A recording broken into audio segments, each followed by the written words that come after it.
listening to Downworlder Dish, a Shadowhunter Chronicles podcast. Hello, everyone, and welcome to episode 57, where we will be discussing chapter 20 of City of Glass, Weighed in the Balance. I'm Kristen. I'm Robin. And I'm Amanda. Woo woo. Boom, chaka-boom. I don't know why that was necessary, but it was. It was. Yeah, it was beautiful. Oh, yeah.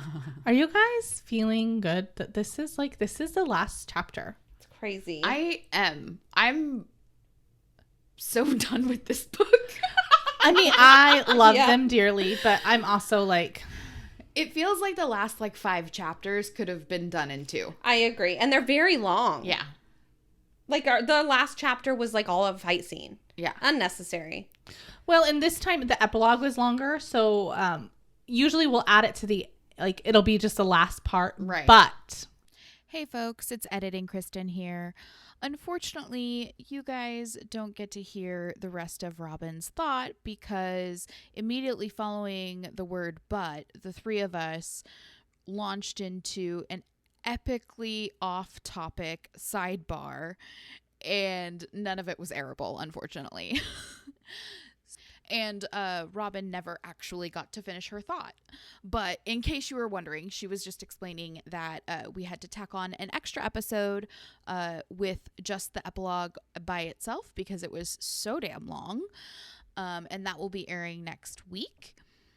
So please accept our humble apologies for the extra short chit-chat this week. Thanks. So why don't we cut the chit-chat and kick things off with Robin's recap. Previously on Downworlder Dish. Simon hands himself over to Raphael to be murdered. But before the bloodbath can commence, Simon shows him the mark of Cain and reveals that he has damaged goods. Although hoodwinked, Raphael says that he is an undead man of his word and will still fight with the Shadowhunters. Only Simon is tagging along too. Back at the creepy cave, Sebastian and Jace are chicken fighting and have a contest to see who has the most childhood trauma. Jace convinces Sebastian to untie him and fight him like a man the way their daddy would have wanted. He knocks him out and drags him outside to begin the battle. Jace basically gets his ass kicked until Isabel arrives to save the day, cutting off Sebastian's hand like Wormtail at the end of Goblet of Fire. Their victory is short... It might be a recap, but you don't get away with that. Their victory is short-lived because Sebastian comes back and attacks Isabel, leaving Jace for dead. However, he's still got some fight left and shanks Sebastian from behind. At the Accords Hall, Clarissa explains it all, or at least eavesdrops in on it all, spying on a conversation between Malachi and shimmering Twilight Vitang. Their plan is unfolded, and before Clary can leave, Hugo the murder bird attacks. Malachi saves her, only to be ousted by the Raven himself. Clary jumps into gear, making her way to the portal and Lake Lynn. Bum, bum, bum. I'm glad we're caught up. Mm-hmm. And that's what you missed. Yeah. So, Question of the day. We start this book words. We start this chapter kind of like we've started a lot of chapters in this book. Clary's waking up. Oh, boy. And she comes to coughing up water. And did no one ever teach Clary how to hold her breath? There's seriously? no YMCA where she lives. Right, did you never do a cannonball or anything? Luke had a lake house. Plug your damn nose. I'm sick of reading about you coughing up water on yet another near-death drowning episode. You think she should have known there was a possibility she could have landed in the lake. Right, because it happened before. And she's, it's just... To the Twilight Zone. I'm just what the fuck? You're not supposed to drink the water. Right. Oh, well, how did she not drown? Oh, it's we'll coming. get to it. Uh-huh. That's what I'm wondering. Yeah, let's get there. So anyway, where was I? Oh, right. Clary's potential magic got fucked up again. Portal magic. Oh, fuck. Clary's portal magic got fucked up again, and she ended up in the middle of Lakeland. But don't worry, she's on the shore now, and everything's cool, except her wrists are tied and she can't feel her legs. Just another Tuesday, am I right? See you next Tuesday. Oh. I think this is a manic Monday. That fits. Upon further inspection, shit is even worse than she thought. The mortal cup and sword are on a makeshift altar, and some sketchy-looking runes are scattered. Scattered? Scattered. And some sketchy-looking runes are scattered. No, they're not scattered. They're drawn. Etched into the sand. Yeah, etched. Beautiful. And there's some sketchy-looking runes etched into the sand. Is it possible that Clary did not think this plan through? My Clary? I mean, I know. It's far-fetched, but... I just can't even. Like, what the fuck were you expecting, girl? Come on. It's V-Tang.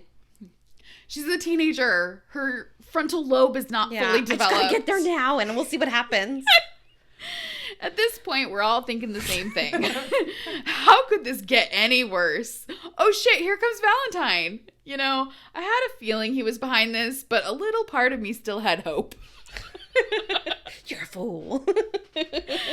Oh, well, Papa's here and he's ready to preach. Thankfully, he won't have to worry about any of those pesky interruptions from his daughter, because he effectively gagged her with a rune of quietude. Top contender for Dad of the Year right there. I mean, sometimes I'd like to do the same thing when my kids are fighting. My parents used a Dimetap. So.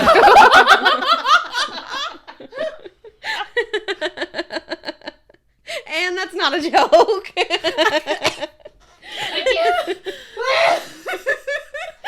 Sorry. Ooh, that was obnoxious. Oh, jeez. Anyway, so just to recap, Valentine has taken Clary's ability to speak and walk, but he saved her from drowning in the middle of Lake Lynn and gave her his go-to hangover remedy so she won't start hallucinating and ruin the ceremony. That's nice. It's taken 3 books, but I really think Valentine has found his evil dude stride. The Quietude rune was a total stroke of genius.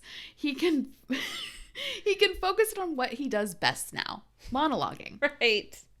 V-Tang gives us a rundown of what's been going on while Clary was passed out.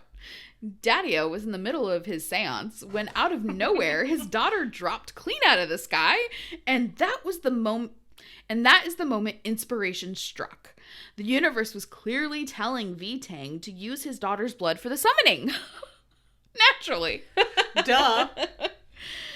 Valentine has never had a real conversation mano a mano with his daughter.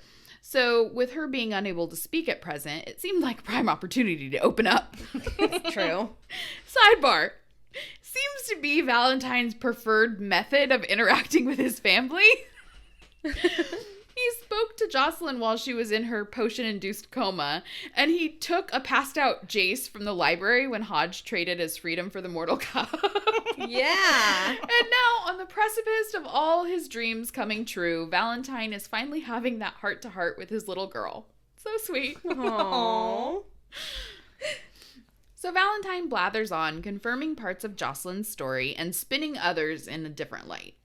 So he didn't know Jocelyn was preggers with baby number 2 when he was slipping her the powdered angel blood for her depression. So confirmed. He assumed Luke was Clary's daughter when he finally found Jocelyn, and he was totally just searching for her because he loved her, and it had nothing to do with the fact that she had the mortal cup. Totally. But I find it really interesting how he had to point out that he thought Clary was Luke's. Like, you know how insanely jealous he was. Oh, yeah. Like, Come on. Yep. They're all just a bunch of jealous. What? My brain is not. I was like, yeah, you thought they were doing it doggy style. Oh, that's staying in. That is staying in. That's the name of this fucking episode.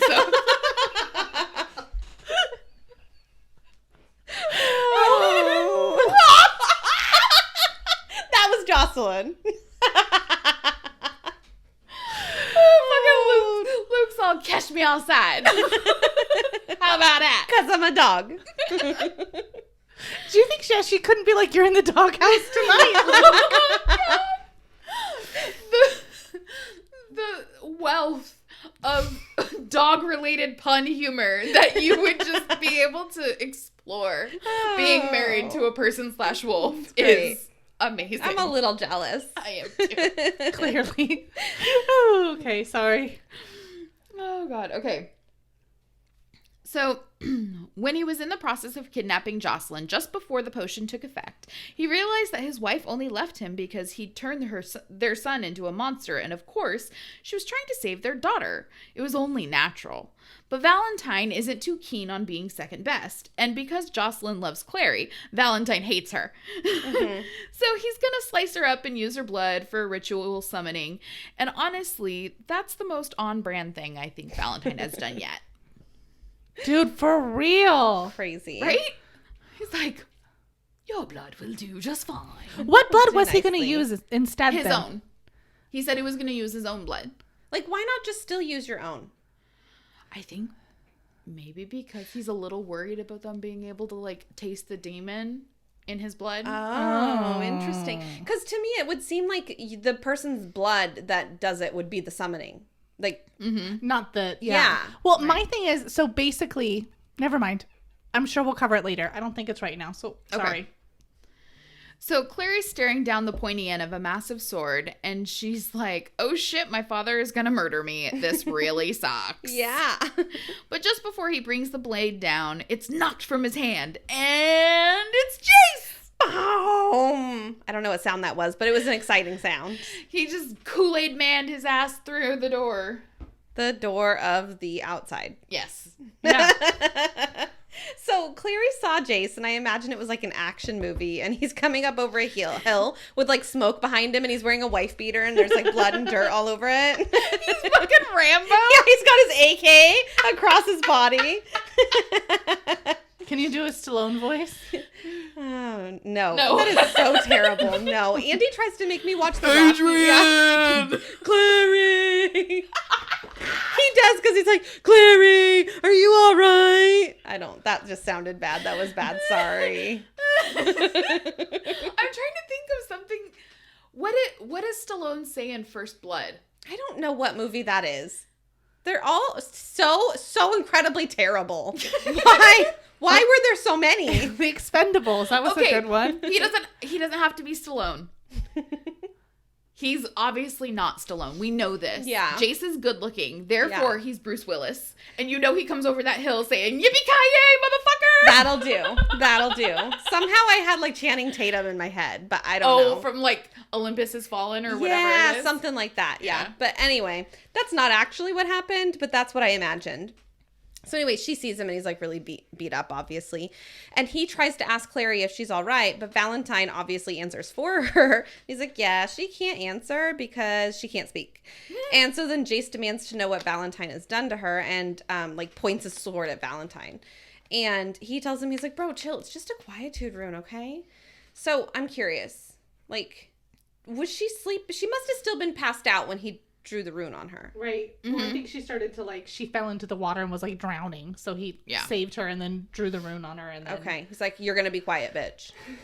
Okay. I also don't know how he purified her before she started coughing up water, because she woke up coughing up water. Yeah. Yeah. Maybe, I don't know. Yeah. I don't know. It was magic. magic. I think, no, you know what it is? It's when she fell in the first time, Luke was like, do you have your stele? And she didn't, because the bitch fucking lost it. Oh, that's right. So I'm sure he was able to draw a rune on her to purify her. Okay, that makes sense. And by the time she'd made it to Amos, it was too late for runes. Okay, that makes and sense. Luke was like super TO'd. Yeah. As he should be. So, okay, so Valentine asks, he goes on to ask Jace if he was there to join him. Like, dude, what the fuck would give you that idea? I think it's pretty obvious at this point. Give it up. Motherfucker does not want to be with you. Come on. It's crazy. Like, are you here to join me and meet the angel? No, Daddy-o, I'm not. You're not my dad. I know. I know the truth. Remember, I met my brother. You heard about it. I know you did. Anyway. The bird told you. A little birdie told me. So Jace tells him that he knows Valentine's plan and has already sent Isabel to warn the army about what's coming. And to me, I don't know. It just seems like, duh. Like, regardless of what his plan is with the mortal cup and stuff, like, we know that demons are coming regardless. Right. And that's the big deal in this moment. So it seems weird to go warn people like, oh, this is what's happening. But wait, already basically knew. So I don't know. Anyway, Valentine feels the same way. He's like, no big deal. Warning them won't help at this point. So put that sword down, bro. Like, dude, baby, honey, my love, my son, let's talk. And he's like, it's a Morgenstern sword anyway. So like, why do you even have it? And Jace is like, aha. And he has a big Grinch smile. And he's like, it's because I killed your dog, Sebastian. Womp, womp, womp. And Valentine doesn't believe him. Wait, no. You have to read what you wrote. No, because it doesn't make any sense. I really like it, though. I killed your dog, Sebastian, after I killed him? No, it's Sebastian. Oh, yeah, I did say that. I did say that. That's right. Okay. I just scrolled right over that. I killed your dog, Sebastian. Sebastian. Yeah, that's what I would say. Sebastian. Anyway, Valentine doesn't believe him because he thinks Sebastian is stronger than Jace. And Jace is like, well, the price is wrong, bitch. And so were you. Sebastian was the weakest link. I win. Goodbye. Sebastian. Anyway, he starts asking Valentine a bunch of like unnecessary questions for this moment in time, but we all want to know the chisme. So Valentine defends himself by saying that he didn't kill Celine, that he found her dead body and cut Jace out of her, which I just want them to stop saying that. Yeah, please. I'm tired of hearing it. I don't like From it. Every woman who's ever given birth, please stop. Yeah, seriously. So Jace demands to know why he did it since Valentine already had a son. Like, why did you even want me? Which, it's interesting to think, like, how long did Valentine watch her commit suicide? Because, like, this is morbid, but I don't think the baby would survive very long. So here it says it was Hodge that found Celine. He found Celine right after she had done it. And he's the one that cut the baby out. At least that's 2 chapters ago. That's what we learned. Okay. So I think he called for Valentine like as soon as he's like I got this baby. What do we do? What do we do? What should we do? Okay. So I guess we aren't clear on the details of if Hodge did it before talking to Valentine or if Valentine said to do it or, you know. Yeah, he called him on his cell phone. I bet he sent him a fire message when he found Celine and he was like, oh, dude, by the by. Cut that baby out. Yeah. Save the baby. Blech. Okay.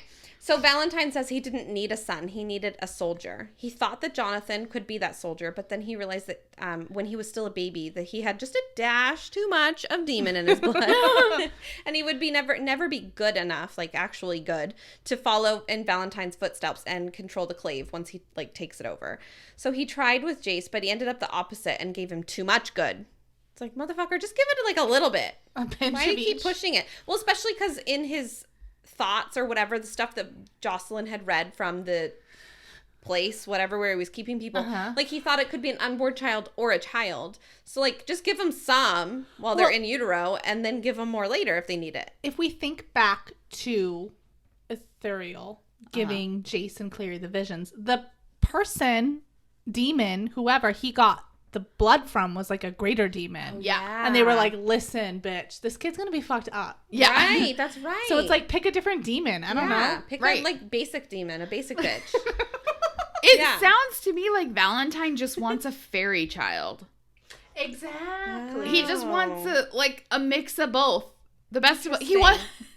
Never mind, I wasn't going to say that. Yeah. He wants the best of both worlds. Yeah. Well, and I mean, I guess it would be hard for him. So Jonathan was too evil. Mm-hmm. Yeah. And then Jonathan 2.0 was too good. Right. But by the time he probably figured that out, they were old. Because I bet Jace wasn't presenting, like, he didn't know. Like, you could tell Jonathan was like an evil demon when he was born. Yeah. But Jace probably didn't. And then when his emotions, so then he would have had to start all over again. And it's like, you know, my kids are 5 years apart. I don't know. You know? He's like, fuck, another 18 to life. I don't know. Yeah, I don't know if I have this in me. A whole other household. Like, geez Louise. Well, especially with how strict his homeschooling schedule is. Yeah. Damn. Yeah. Okay, so anyway. He must be exhausted. No wonder he's cranky. Yeah. Dude, for real. He's angry with all these kids fucking up, too. Like, that would just be his motto. Like, a big sigh. Mm-hmm. God. Okay, so Jace is like, well, you won't think I'm too good when I fucking murder your ass. And Valentine is like, yeah, been there, done that. You weren't capable of doing that at Renwick's. Jace admits that he was not able to do it before, but he regrets not taking that opportunity when they were at Renwick's because so many people have died since then at Valentine's hand. He knows the plan now, and he knows what Valentine intends on killing, like, many, many more. So he's got to do it this time. Like, there's no option. He just has to. It's not murder suck it up. anymore. It's like saving the world. Yeah. So once again, the murderer asks if the victim has any last words, and I'm just ripping my hair out with why. So Valentine's last words were, I'm sorry. No one saw that shit coming. Mm-mm. Not at all. And then the mortal sword flew to Valentine's hand like a fucking bird. Like another murder bird or something. He's just like, magic. So, did he use magic? Did it just like, okay. No, we had it tied to a string. Yeah, like a yo-yo. Like he's like, come here. It's on a janitor, like, key ring. Yeah. That's great. Clary let him borrow hers. Yeah, like the tape measure, you click the button, it goes. That's great. Yeah. So anyway, he gets the mortal sword and it flies into his hand and he drives the blade into Jace's heart. Dude, what the fuck? Fucking what? So Jace falls to his knees and Valentine pulls him close and is holding his son while he's dying. Okay, his non-son. Clearly Valentine is upset because he, like, what he had to do. But after all of that happens, like, once Jace is actually gone, Valentine drips some of his blood from the sword into the mortal cup. So he's like, fuck you, Clary. Don't care. I already have this blood. You just stay over there, frozen. Right. Whatever. So Clary wanted to, she obviously is watching all this happening and can't even scream. Like, I can't even imagine not being able to move. And that's just, that is terrifying. That's the shit nightmares are made out of. For sure. So she wanted to be able to say the last words, and I can't remember what they're called. Last Benedicts. Last Rites? Last word. They called it something in the book, and now I can't remember. Anyway. Yeah, last rites, sure. I don't think they're Benedicts. Last Benedict? Listen. But also, something like that, and I'd already passed it. Can we just, like, take a moment to appreciate that Jace just got murdered? Dude, murdered. He's gone. Jace is gone, guys. He died. Yeah, like, The what fuck? the fuck? I just can't. When you read that, what did you think? I couldn't believe it. I didn't think it was real. I'm not even going to try to find it. It doesn't matter. I mean last rites. Yeah, I couldn't believe it. You're just like, the fuck Yeah, is it happening? just happened so fast, too. Like, we were just talking and making fun of all of this stuff in this flying sword, and now Jace is dead. Like, so anyway. It's one of those things, like, I didn't believe that he would actually be able to, like, do it. Yeah. Well, and it makes me wonder if he was just really also, like, he loved Jace, obviously, but I bet he's really, really mad at him for killing Sebastian. Also. I'll take up that. So he's just like, everything, and now you're trying to kill me, so fuck it. Fuck you. You killed my soldier. see, that's so funny because I have a totally different take on Valentine. Okay. I feel like Valentine is more like he was shocked that Jace could kill Sebastian. Yeah. But I think part of him was relieved to be like, oh, thank God. Okay. Because I don't think he is proud of Sebastian at all. That's fair. I think, what am I going to do with this motherfucker? I think that the real Jonathan scared him. And he was like, this is not a good, I made a mistake. This is a bad idea. Big time, big time. Yeah. So I think he was shocked. Mm-hmm. But then part of him was like, well, Jace just proved that he's better than Sebastian. And so I did make a really good, but like I can't control him. Mm-hmm. I don't think he wanted to kill Jace as much as he was being very pragmatic and like, Jace is going to stand in my way. He's got to go so I can finish my, because he really does believe that his like mission or whatever is like just. Yeah, and psycho. Yeah, he drank his own Kool-Aid. Mm-hmm. Like he believes that he's legitimately doing something that's better for everybody. So crazy. But he's, a crazy person. Yeah. So I know he didn't cry when he killed Jace. No, but he was emotional. He was emotional, like, but she's like, he didn't have, wet eyes or whatever. Not really surprising for me for Valentine, but I think as much as he could love a child, I think he loved Jace the most. I mean, obviously he didn't know Clary very well. Right. Sebastian, he was a little bit disgusted by, I think. Yeah, that's fair. I think he was just a little bit like, Jesus fucking Christ. like, whoa. Even him saying, you're like, a lot. Yeah. I didn't need a son, I needed a soldier, but that physically that was your son. Like, that is your, like. Yes. Yeah. I think part of it is him just trying to, like, distance himself with words to try and distance the emotion he has towards Jace. Because I truly think that Jace was, other than Jocelyn, the only thing he's ever really cared about. Yeah. And I think him faking his death and doing all of that and sending Jace away, I think part of it was because he loved him. Well, he thought maybe Sebastian would come and kill him, too. Yeah. Oh, okay. I agree. I think that might be something that he was like, he realized, gotta get him out of here. I keep telling you about the other Seriously. Jonathan, and you seem to be real not okay with it. You're getting a little angrier every time. So, and realizing that, I'm not going to be able to control this kid. Like, yeah. He's too good. Like, he's not going to come to my side because he has a mind of his own or something. It's like I raised a decent person. Crazy. And so he's like, okay, you got to go. But I think he still loved him. Yeah. In his own fucked up V-Tang way. Yeah. As much as he could. Because his other two kids, I don't think he really had a chance. Which is to crazy love them. because those are the two that are his. It's just Right. funny. Yeah. So anyway, Clary's trying to give the last words, and she tried to, like, mouth it, obviously, because she can't say anything. But she wasn't sure which name to use for Jace, since he's not actually a Wayland, a Lightwood, or a Morgenstern. So Clary looks towards the altar and notices summoning runes around it, and they were similar to the runes that she had seen around Ethereal. So Valentine was busy, like, dripping Jace's blood into the lake and stuff, and, like, I think he was dipping the sword into the lake is what it is, and chanting. And, like, this had to have been super creepy. Like, chanting creeps me the fuck out. Yeah. Okay? I don't know. Well, I want to know, like, how do you maintain focus? Because it feels silly, I'm sure. Yeah. Like, you're in the middle of... You're on the shore in the middle of the night.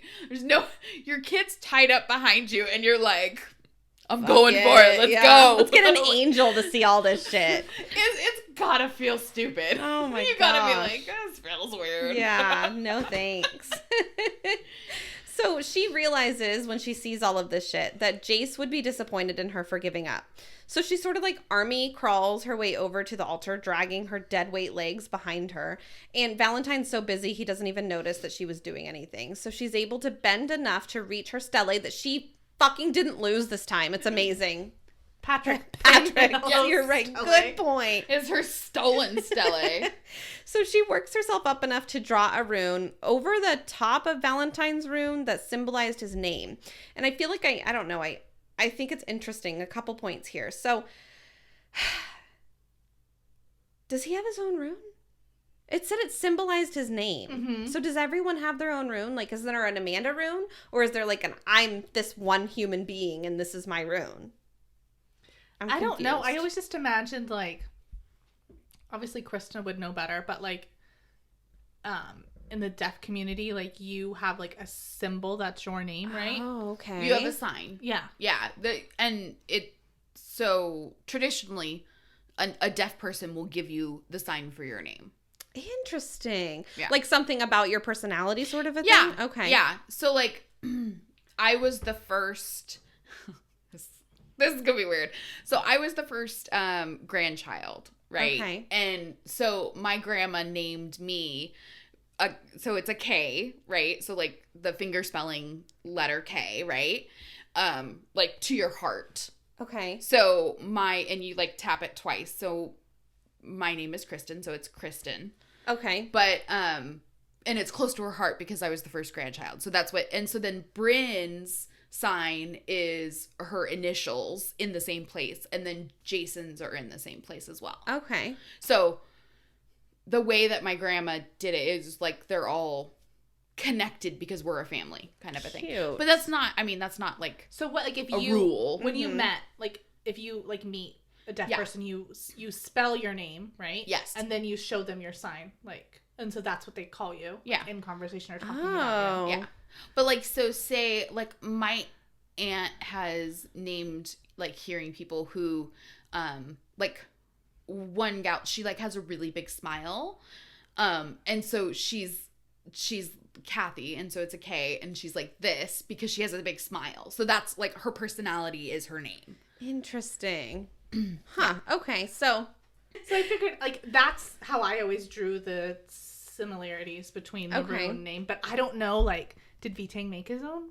right. I don't know. It's interesting. I was just like, okay, do I share the same rune with every Amanda? Like, is this just the symbol for Amanda, or is this the symbol for me? You know? Well, and Yeah, maybe I don't know. he looked up the Valentine's Day. Yeah. It's just a heart. It says "Be mine" on the inside. There's an arrow through it. Yeah. Oh, shoot. Okay, so the only thing is the word that's coming to my brain is theology, and I don't think that's really what I want to say. So maybe he looked up, like, the help me out here. Like, basically about runes and how to make runes and how to name runes and how to do all of that stuff, and he studied it. So that way he was able to either A, give himself a rune name, or B, know what it was. And since Clary has rune skills with a Z, she just knew what she was doing because and she could read them. Ithuriel or whoever Yeah. would have done it, but Valentine probably had to Intuitively. do research. Okay. And theology is not the word I want, but I can't think. And then it may heads like root stems. Like, no, this is not a test, but I can't think of the right word. I know. Etymology? What am I trying to say? I don't mean, know. yeah. Yeah. I mean, you could, yeah. Well, because, and there's obviously different kinds of runes. There's demonic runes, there's angelic runes, and then you've got, like, Viking runes, which are a thing in this world because, you know, the regular world is still a thing. Yep. Interesting. Okay. Yeah. Anyway, but I think the reason that Clary is able to read it and do what she needs to do is because of her skills with the Z. I don't think anybody would come up and just be able to No, that's his symbol. Yeah, and know what to do with everything that's Yeah, there. exactly. So that's another thing. So as I continue reading, I'm like, okay, she says over the top. Like, she altered it over the top. And she thinks that it's like such a small change that maybe it won't actually matter. So I'm like, did she change it? Because at first it made it sound like she drew a new rune, like, over the top. Like, wipe the slate clean. This is just sand, you know, and start fresh. But it sounds like, I guess it doesn't really matter. But it's still interesting to think, like, what did you actually do? So just a small change like she did to the ones with Ethereal. Well, and you gotta think to maybe opening. it's the rune is Valentine Morgenstern. Her name is Clarissa Morgenstern, so maybe she was able to just Yeah, like change a few lines or whatever. to make it. Yeah. Huh. Okay. I don't know. Like, she changed the The Stussy. the Stussy to Yeah. like a Z or something. Yep. Okay, got it. You She had just an changed extra those hat. little letters. Yeah. Okay, so anyway, part of this ceremony is literally throwing the sword and the mortal cup into the lake. And I just think, like, okay, he dipped it and then he threw them. And I just think it's weird. And this is where I talked about a few chapters ago. I want to come back to this because you were like, this is your legacy. Like, you're going to get the mortal cup when you're older. And I'm like, I think they're going to be in the lake. Do you think he was like Kobe? Yes, I do. Or he was just kind of like, I don't know. He did the, like, when you bounce back and do the swoosh. Great. Oh, God. Love it. And then he had to watch imagine? for a second and stay in the stance. Right. Yeah. Like when you bowl, like, and then you want to make sure you got a strike, so you're like sitting there waiting. You don't With, walk with back your yet. legs swept behind you. Yep. Oh my That's my gosh. style. Yeah, that's great. That's how I roll. That's how Okay. you bowl. Oh, that's how I roll my bowl. That's right. Awesome. Okay, so the splash from the sword must have been the last one. He must have thrown in the cup and then the sword. Anyway, it continues to grow, and then the angel appeared. And I'm like, guys, it actually fucking worked. What? Like, this is crazy. So this is also where it's like Genie in a bottle, where he just comes out, and he's like huge, humongous, right? So this angel is not like Ethereal, which is kind of what Clary was expecting, which I'm sure we all were expecting, you know, because Ethereal had been held captive for so many years. I'm sure he lost some of his strength Sparkle. and stuff. Yeah. So this motherfucker. Ain't no one gonna dim his shine. Yeah. Valentine, a long time.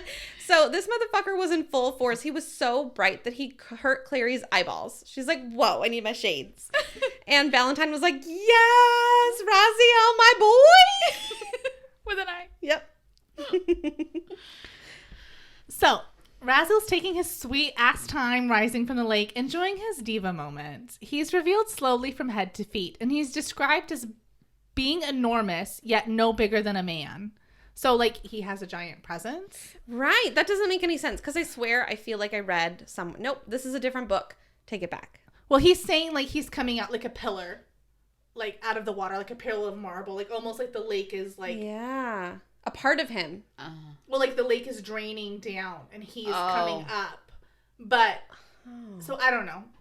It's like that AC/DC concert where they come up from the... like, come up from the center of the stage or whatever. I feel like that's what it... Yeah, I don't know. I wonder if his wings are, like, massive. Yeah, So, like, his body is, like, of like, The Rock, who doesn't feel like the same species Right. as you or I. I'd be like, are you sure?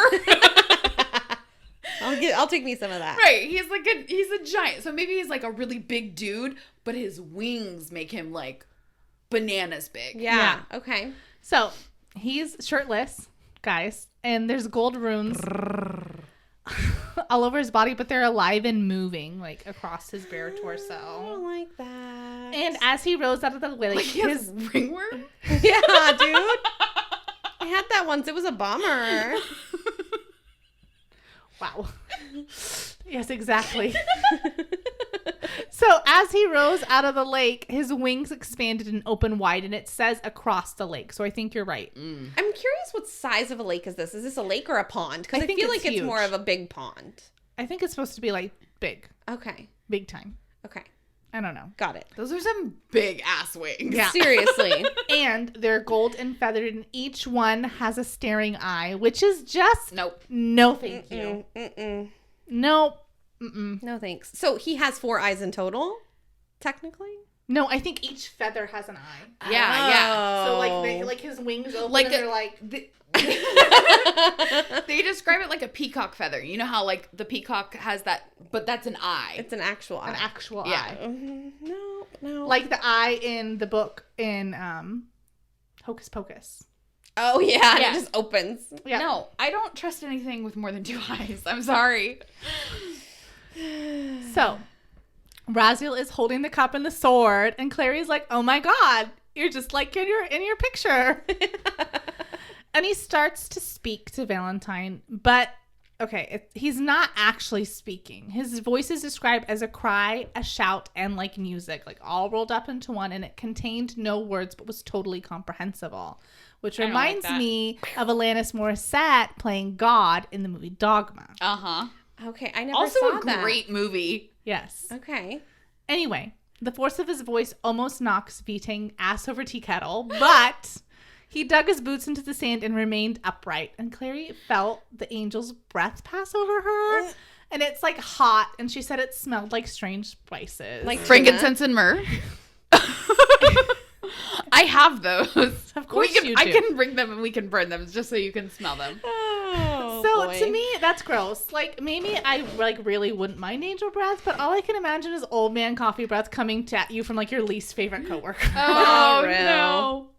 My journalism teacher in high school, he would drink coffee all day and he had the worst coffee breath. Yeah, and it's just in your Terrible. face. I'll never forget. I was at a bank one time, and it was a transaction where the person was sitting at a desk, and I could smell his breath from across the desk, and it was old man coffee breath, and that was the first time I really experienced it. And I was just like, dude, never will I smell like that, and I probably do all the time now because I was like 18. You know? Like when I'm at home and I'm on my like 4th cup of coffee and it's 2:00, definitely. Yeah, You can guilty. feel it. Yeah, exactly. You can feel it like on your tongue. You're like, I really need to brush my teeth right now because all I can taste is coffee. It's caffeine city, bro. Yeah.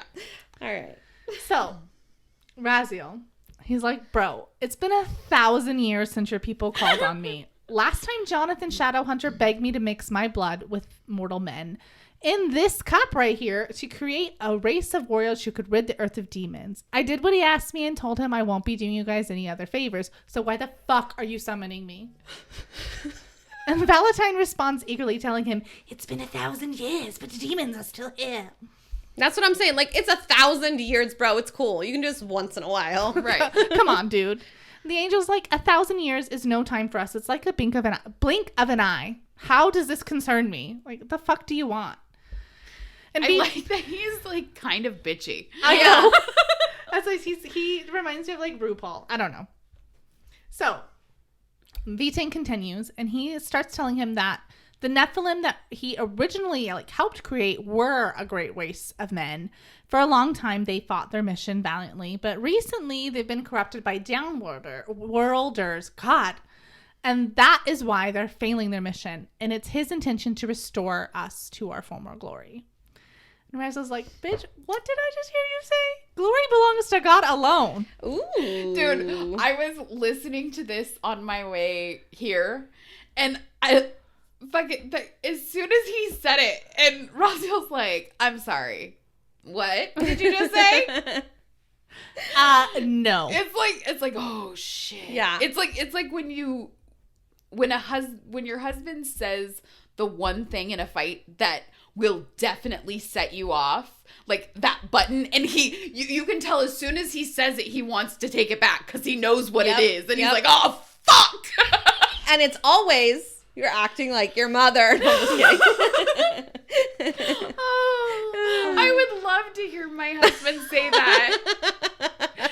No one would ever hear from him again. Yeah, mine would never say that, but So Viting is a little engine that could, and he keeps chugging along, unfolding his request. dude, it'd be terrifying. I know. He explains how the original clave doesn't really exist anymore. They've decided to ally themselves with Downworlders, who are demented. I don't know what I'm trying to say. Demon tainted? I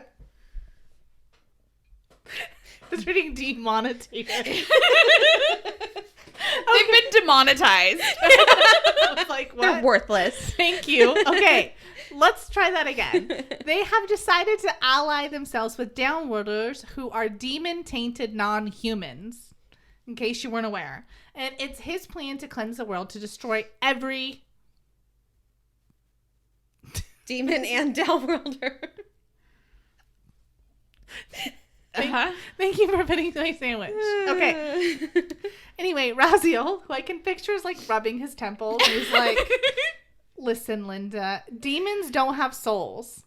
Every other creature you speak of they're all souled. And it would seem like your definition of what does and does not constitute as human is stricter than that of heaven. Now, correct me if I'm wrong, but it sounds like you're trying to challenge heaven here. Okay, that's an umbrage. Yep. If I'm not mistaken, it sounds like you're questioning the ministers. You're questioning me, which in turn would be to question the minister himself. Exactly. Anyway. Oh, gosh. Viting tries to pull like his usual tactics. Like he has a utility belt of like Bullshit. His Exactly. charm ain't working. and he tells him that like I don't want to challenge heaven. Like I want to be its ally. But Raziel isn't falling for his bullshit, and he tells him that heaven doesn't meddle in the affairs of men, and he isn't going to help him fight a battle that Viting is creating. Like, you're creating your own battle. We're not going to help you in it. Right. You did this, bro. So Viting, sounding resigned, asks him why he would have allowed a ritual to be able to summon him if he didn't want to be summoned. Kind of like what Amanda said before. We're your children, and we need your guidance. Seriously. Yep. And Raziel's like, guidance? Scoff. You brought me here to seek your own renown. Viting is abashed, telling him that he sacrificed everything for this cause. His wife and children. He's given everything. And Raziel is giving him a pupilless stare. I don't like it. Yep. And finally responds, telling him that God asked Abraham to sacrifice his son to see who he loved more, Isaac or God. But no one asked Valentine to do that. Oh, damn. So, Viting, you're creating this whole problem. Yep. So Viting pulls what he thinks is his trump card. being like, I wanted you to help me because you thought my plan was just and good. But if you're against it, then I will make it you. I summoned you and you are at my command. Oh, bad news bears. Fuck, dude. Yep. And in the most epic of mic drop moments, Raziel responds by telling him that when Jonathan Shadowhunter first summoned him, he was compelled to grant him assistance because he could imagine that his dream of a world free of demons was true and just. And he imagined having like a heaven on earth like Eden. Mm-hmm. But Valentine dreams of only his personal glory and doesn't love heaven. His brother Ithuriel can attest to that. Oh, shit. Guess who's back? He came back and told me his stories. So Valentine tries to protest but is like stopped in his tracks. And Raz is like, do you think I'm dumb? Like, I wouldn't know what you did, but you know what? You're right. The master of the circle you've drawn can compel me. A single action. But guess what? It ain't you, motherfucker. What? But also, like, Valentine, you did not think ahead.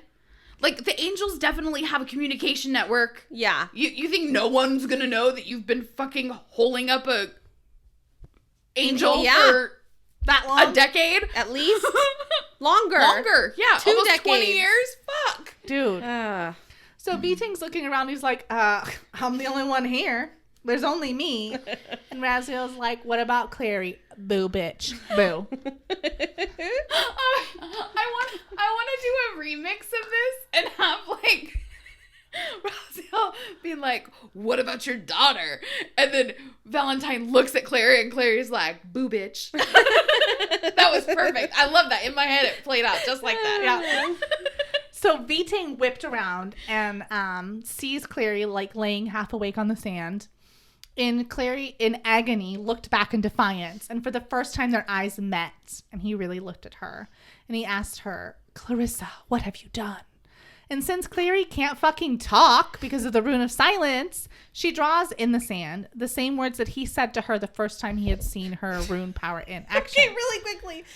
To make this legible from kind of far away, she had to do this really big. So she's like drawing, like crawling. It took her like 5 minutes. Yeah. And I was gonna, Anyway.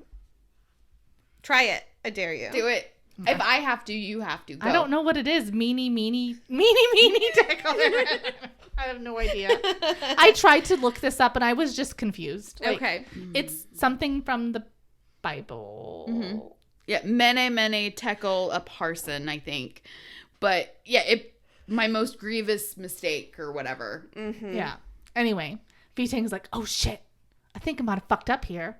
And he puts his hands up and he's like, Lord Raziel?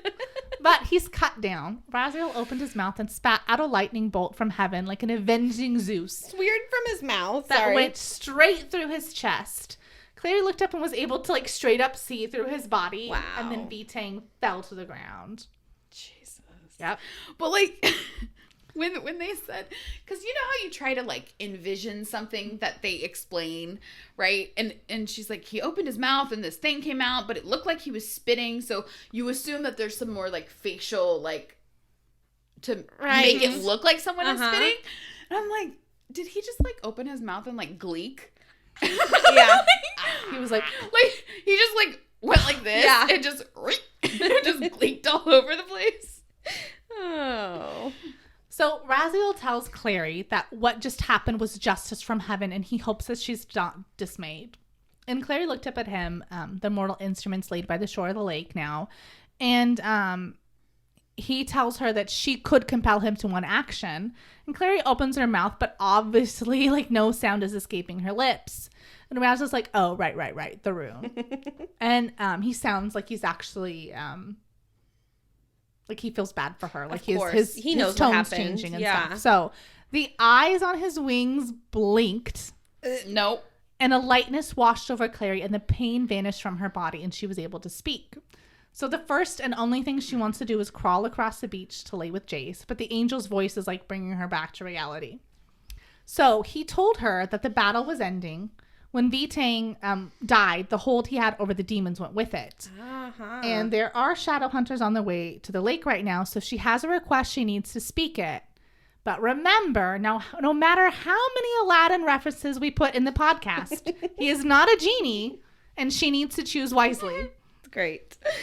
So Clary hesitated for a moment, thinking about all the things she could ask for. End world hunger or disease or peace on earth. But then she's like, well, maybe an angel can't grant those things. Otherwise, like, we'd already have them. Mm-hmm. Fuck it. You all know what I want. And it's Jace. Mm-hmm. I do like that. I mean, obviously, Clary's 16. She did not think of those things. Like if she was real, those things would not be running through her mind. But I am really glad that Cassie put that in as a, like, is anyone really gonna wish for world peace? Like, I feel like that's something that you have to figure out for yourself. Like, no one can just, like, wave a magic wand or whatever. Well, peace is different to different people, too. Right. And so I appreciate her putting that in there to make it be like, okay, yeah, you're right. You're right. That's not something that you can just fix magically. So, Raziel's face stayed stone still, and he told her to close her eyes, to which she quickly obeyed, like, you don't refuse an angel after all. So, of course, she thought of her ex-brother lover. I just needed it one more time for the memories. And she's woken up with a voice like, Clary, open your eyes. And she did. And it was Jace. He got well fast. Yeah. Her eyes raked over him, and all the scars from his battle with Foe Sebastian were standing out. But the spot where the mortal sword had pierced him was gone. And it's like, he's alive! You're alive! So Jace tells her that he was in the darkness, and he knew he was dead. Like, he was a shadow, and he was surrounded by shadows, and, like, he knew he was dead. I don't like that. I know. Makes me uncomfortable. But he heard Clary's voice bringing him back. And she's like, not me, you silly goose. It was the angel. And Jay says it was because she asked him to. She could have had anything in the world, but she chose him. And she responds that she doesn't want anything else. Oh. Finally, she's telling the truth about it. Like, come on. Good job. So Clary wants to tell him that she loves him, but instead tells him that they aren't siblings. Hey, priorities. Right. And asks, like, did you know? And Jace smiles through the blood and the grit and tells her that, yes, he knows. Can you see him? And that's it. Oh, my God. The end. Swooning. Right? Finally. Fucking Valentine Seriously. is dead. Dude, God, I've had enough of that. So over the monologuing. Dude. Well, hopefully they might talk about him later so we can still keep V-Tang. Like, I don't want to lose 2 nicknames in one book. Okay, fair enough. Like, that's a little sad for me. This is true. Oh, that's great. I did like the V-Tang. Yeah. Mm-hmm. Anyway, make sure that you read the epilogue, which is Across the Sky and Stars, for next week's episode.